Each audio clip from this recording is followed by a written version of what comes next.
லட்சக்கணக்கான குடும்பங்கள், கோடிக்கணக்கான கனவுகள். தமிழ்நாடு அரசு ஒவ்வொரு குடும்பத்திடமும் கேட்கின்றது, உங்க கனவை சொல்லுங்க. வேலூர் மாவட்டம் பேரணாம்பட்டு அருகே தொழிற்சாலையில் வாயு கசிந்ததில் மயங்கி விழுந்த தொழிலாளர்கள் 2 பேர் மருத்துவமனையில் அனுமதிக்கப்பட்ட நிலையில் சிகிச்சை பலனின்றி உயிரிழந்தனர்.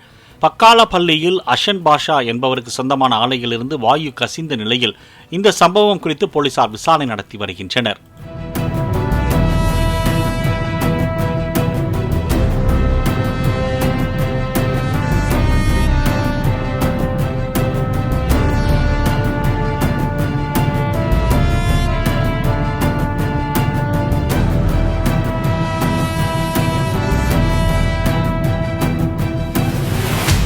லட்சக்கணக்கான குடும்பங்கள், கோடிக்கணக்கான கனவுகள். தமிழ்நாடு அரசு ஒவ்வொரு குடும்பத்திடமும் கேட்கின்றது, உங்க கனவை சொல்லுங்க.